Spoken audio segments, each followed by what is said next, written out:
What's good YouTube? Welcome to my channel, Last in Conditioning. You need to rethink how you view problems in your life. We will cover different types of situations so you may be able to apply these things to your life. Let's get right into it. Firstly, you have to realize problems doesn't mean an unhappy life. When we face challenges and get to the other side, that's when we can really appreciate what we have in life. So understand this, life isn't supposed to be just filled with joy and happiness. Without difficulty and periods of hardship, there cannot be joy or happiness. Often you may find yourself looking at other people having fancy cars, houses, watches and so on, while thinking to yourself, I want that. When you're doing that, you're only looking at what you have and you aren't looking at the challenges that those same people had to face to get to this point. Example, a classmate is getting really good grades and you're thinking you want those grades as well. You may wish for them, however do you really want them?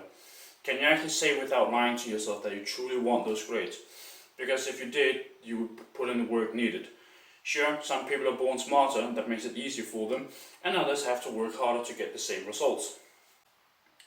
After school is over, do you just go home and play games and be on social media for the rest of the day? Or are you studying or practicing the skills that you need for school? For example, you aren't good at taking exams. Are you actively trying to learn to be better at taking exams? You may have the knowledge to get good grades, however phrasing yourself might be a challenge, or you might not be that good at reading the room, so you don't know what the professor wants to hear. This is social cueing, and it's a skill that you need for exams, at least a type of exams where you have to present something or defend a paper you have written. The paper you have written could be amazing, however due to your phrasing skills and social cueing skills, your grades do not reflect this. Understand that you cannot have the good things without having the problems that comes with getting there. This applies to work as well.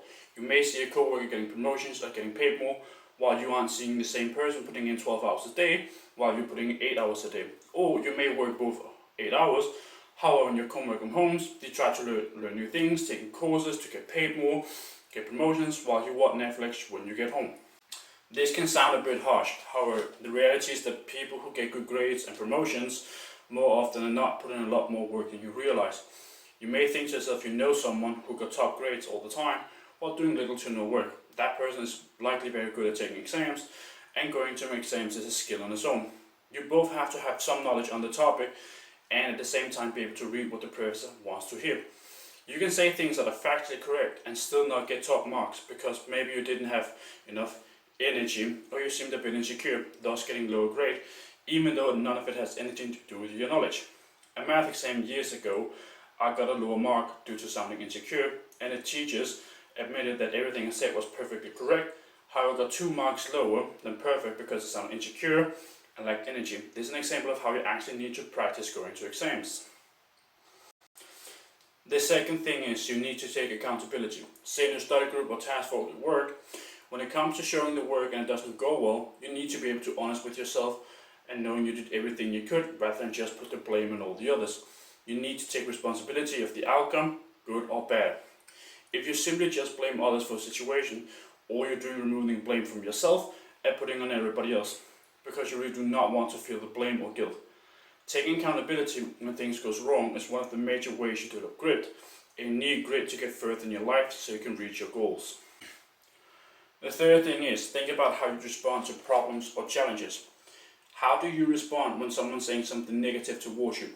Do you just shrug it off, or do you explode in anger or sadness? How you react to these things shows what you hold on the inside.